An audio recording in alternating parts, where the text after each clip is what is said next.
ED को इतनी powers मिल गई है कि वे एक सुपर एजेंसी हो गए हैं and that ED has taken over all the powers of the SFIO, the income tax, the customs authorities, the excise authorities, the GST authorities and the CBI। आए दिन हमारे देश में स्कैम्स के मामले बढ़ते जा रहे हैं, जिसकी वजह से ईडी, जो कि प्रिवेंशन मनी लॉन्ड्रिंग एक्ट के तहत काम करती है, बहुत एक्टिव दिखती है। ईडी के लिस्ट पर सबसे टॉप पर और कोई नहीं बल्कि दिल्ली सीएम अरविंद केजरीवाल दिखते हैं, और जब उन्होंने ईडी के 5 समन्स को रिफ्यूज कर दिया तो बिना देरी किए ईडी दिल्ली रोज एवेन्यू कोर्ट जा पहुंची, जिसके बाद कोर्ट ने केजरीवाल को 17 फरवरी को मौजूद रहने के ऑर्डर्स दिए हैं। दूसरी ओर जहां ईडी ने झारखंड के फॉर्मर सीएम हेमंत सोरेन को एक अलेज्ड लैंड स्कैम केस में अरेस्ट करके लोगों को चौंका दिया था, वहीं उनको रिप्रेजेंट कर रहे सीनियर एडवोकेट कपिल सिब्बल ने प्रिवेंशन मनी लॉन्ड्रिंग एक्ट 2002 को टारगेट किया है। आपको बता दें कि ये पहला मामला नहीं है जब सीनियर एडवोकेट कपिल सिब्बल ने इस एक्ट के कई प्रोविजंस को टारगेट किया है, ये कहते हुए कि ये एक्ट ईडी को बहुत ही ज्यादा पावर्स देती है, जिसके तहत वे अपनी मनमानी करते हैं। सीनियर एडवोकेट कपिल सिब्बल के अलावा कई opposition minister such as Arvind Kejriwal, Rahul Gandhi, Hemant Soren, Tejashwi Yadav सबने ईडी के साथ साथ बीजेपी और पीएम मोदी को भी टारगेट किया है कि वे कैसे ईडी के थ्रू अपने अपोजिशन को जेल भिजवाने पर तुली हुई है। और इन्हीं सब के बीच सीनियर एडवोकेट कपिल सिब्बल ने अपने दिल से प्रोग्राम में फॉर्मर फाइनेंस मिनिस्टर और सीनियर एडवोकेट पी चिदम्बरम के साथ मिलकर पीएमएलए पर काफी चर्चा की है और कई ऐसे इंटरेस्टिंग पॉइंट्स उठाए हैं जिससे आप भी शायद अग्री करेंगे। क्या है ये पूरा मामला, इस वीडियो में हम देखेंगे, और इसी के साथ हम ये भी देखेंगे कि सुप्रीम कोर्ट ने पीएमएलए रिगार्डिंग अब तक क्या स्टेप्स लिए हैं। वीडियो के स्टार्टिंग में ही कपिल सिब्बल ने इस बात पर जोर दिया था कि आए दिन जब कांग्रेस लीडर्स पीएमएलए के प्रोविजंस पर हमला करते हैं तो बीजेपी हमेशा यही कहती है कि इस एक्ट को यूपी की सरकार ने ही लाया है। इस एलिगेशन का जवाब देते हुए former finance minister P Chidambaram ने कहा कि ये act BJP leader Atal Bihari Vajpayee के 2002 पीएम कैपेसिटी में लाया गया था, तो इस मामले में कांग्रेस या यूपीए सरकार को ब्लेम करना गलत है। जिसके साथ ही पी चिदम्बरम ने कहा, whenever Congress comes into power it will repeal this law and enact a new one.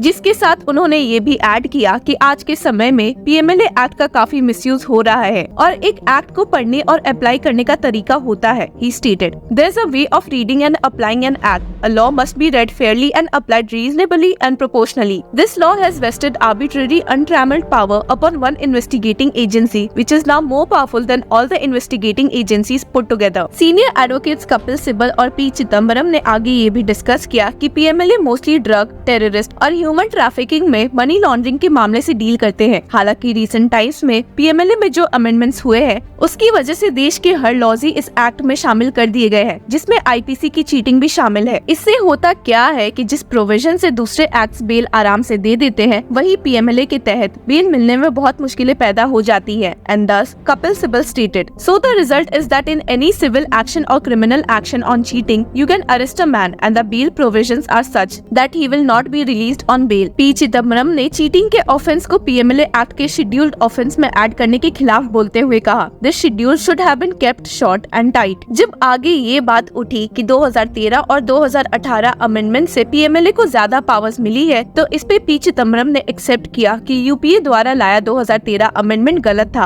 और इसे ऐसे आज के समय में मिसयूज किया जाएगा, लोगों की सोच के बाहर का था। इस डिस्कशन को आगे बढ़ाते हुए पी चिदम्बरम ने कहा कि इन अमेंडमेंट्स की वजह से ईडी को इतनी पावर्स मिल गई है कि वे एक सुपर एजेंसी हो गए हैं and that ED has taken over all the powers of the SFIO, the income tax, the customs authorities, the excise authorities, the GST authorities and the CBI। इस बात पर अपनी चिंता जताते हुए पी चिदम्बरम ने कहा, "This is completely destructive of the rule of law." वहीं उन्होंने ये आशा जताई है कि सुप्रीम कोर्ट इस मामले की गंभीरता को समझते हुए इस मामले में जल्दी एक्शन लेंगी and that I hope the Supreme Court wakes to the gravity of this situation and quickly hear the review petition and set this law right to the extent possible until a new government comes and repeals this law। इस point पर senior advocate Kapil Sibal ने भी suggest करते हुए कहा कि supreme court को तुरंत से एक 5 जज बेंच बैठाकर सारे पीएमएलए मैटर्स पर रोक लगा देनी चाहिए and quite frankly the court should immediately set up a 5 जज bench and see that till such time we decide all matters let this be on hold. Sibal के इस व्यू से पी चिदम्बरम ने भी अग्री किया और कहा कि सेडेशन के मामले भी तो होल्ड पर ही है। यहाँ आपको बता दे कि बात हो रही रही है सुप्रीम कोर्ट के जुलाई 2022 verdict Vijay Madan Lal Chaudhary versus union of India की, जिसमें सुप्रीम कोर्ट ने पीएमएलए के कई प्रोविजंस को अपहेल्ड किया था। Essentially, this provisions pertain to the power of arrest, attachment and search and seizure conferred on the enforcement directorate। जिस सुप्रीम कोर्ट बेंच ने ये फैसला लिया था उसमें जस्टिसेस खनविलकर, दिनेश महेश्वरी और सीटी रवि कुमार मौजूद थे। हालांकि कई लोगों ने इस जजमेंट का अपोज किया और इसके रिगार्डिंग सुप्रीम कोर्ट में कई रिव्यू पिटिशंस भी फाइल किए गए, जिसके बाद सुप्रीम कोर्ट ने एक स्पेशल बेंच इस मामले की बैठाई और हियरिंग सितंबर 2023 से शुरू हो गई। स्पेशल बेंच में जस्टिसेस एस.के. कौल, बेला एम. त्रिवेदी और संजीव खन्ना शामिल थे, जिन्होंने 2-3 मौकों पर इस मामले की सुनवाई भी शुरू कर दी थी। इसमें से एक petitioner Madhya Pradesh assembly leader of opposition Govind Singh को represent senior advocate Kapil Sibal कर रहे थे, जिन्होंने अपने आर्ग्यूमेंट्स में ये सबमिट किया था that the 2019 amendment stripped a person of his right under article 20 subsection 3 fundamental right against self incrimination of the constitution. ED could arrest a person even without informing him of the charges. The power was violative of the right to due process enshrined in article 21 of the constitution. इसके अलावा petitioners ने ये भी submit किया कि article 22 mandated that no person can be arrested without informing him or her of the grounds of the arrest, और जिसे सीधे सीधे पीएमएलए वायलेट कर रहा है। हालांकि सुप्रीम कोर्ट की इस हियरिंग ने एक इंटरेस्टिंग मोड़ तब ले लिया था जब जस्टिस बेला एम. त्रिवेदी ने सीनियर एडवोकेट कपिल सिब्बल से पूछ लिया,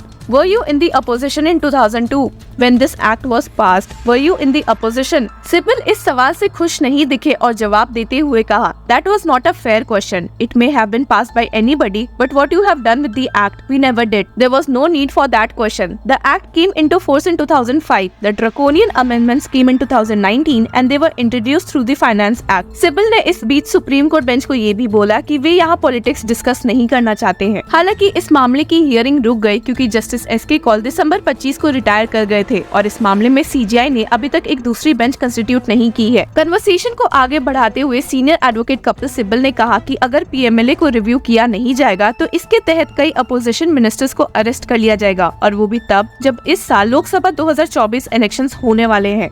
सीनियर एडवोकेट कपिल सिब्बल की बात का समर्थन करते हुए सीनियर एडवोकेट पी चिदम्बरम ने कहा, I have no doubt about it. They have arrested ministers. They have arrested a chief minister, which never happened before. This was not the concept of federalism that was thought of by the founders. इस point पर कपिल सिब्बल ने भी एक question raise करते हुए कहा, What is left if the ED goes only to the opposition states, targets opposition leaders, targets sitting chief ministers, threatens to arrest them, especially when we are on the cusp of 2024 elections. What is going to happen to our polity? इस मामले में सिब्बल ने एक बात ये रखी कि अगर कोर्ट्स अपोजिशन लीडर्स के खिलाफ ईडी द्वारा केसेस का सू मोटो लेंगे तो बहुत ही मामले ऐसे ही सुलझ जाएंगे। He said, The court knows that only opposition leaders are being targeted. All that the court has to do is have to suo moto, start an action, tell the ED to disclose to them all information regarding every minister or every candidate who has fought elections of all political parties who has got an offence pending against him, and ask the ED as to why they have not taken an action against them and why are they taking action against the opposition leaders. The cat will be out of the bag. We will know exactly how partisan this institution is. इस point पर चिदम्बरम ने भी add करते हुए कहा कि ED का सबसे बेस्ट एविडेंस एक कोर्स स्टेटमेंट या कन्फेशन रहता है जो अक्यूज्ड या उसका अकॉम्प्लिस से निकलवाया जाता है, and said today the only evidence which the ED has in many cases is to coerce people to make statements, sign it under section 50 of the PMLA and then say you have made a confession, which will be completely ruled out in any criminal court under criminal law and Indian Evidence Act. इस point पर सिब्बल ने ये भी add किया कि PMLA के तहत ED does not have to inform the person whether he/she is being called in the capacity of an accused or as a witness, जो कि आए दिन और मुश्किलें बढ़ा देता है। इस टॉपिक को कंक्लूड करते हुए सीनियर एडवोकेट सिब्बल ने कहा, What's use is it to hear the matter when before the लोक सभा elections? You might even not get the judgment. जहाँ दोनों सिब्बल और चिदम्बरम ने सोचा कि अगर सुप्रीम कोर्ट अपना फैसला पिटिशनर्स के फेवर में सुनाती भी है तो नुकसान बहुत हो चुका होगा अब तक। हालांकि सीनियर एडवोकेट पी चिदम्बरम ने इस पॉइंट पर ये आशा जताई है कि आने वाले दिनों में फ्यूचर डैमेज कम हो जाएगा। आपकी इस बारे में क्या राय है? Do let us know in the comment section. Till then keep following law chakra.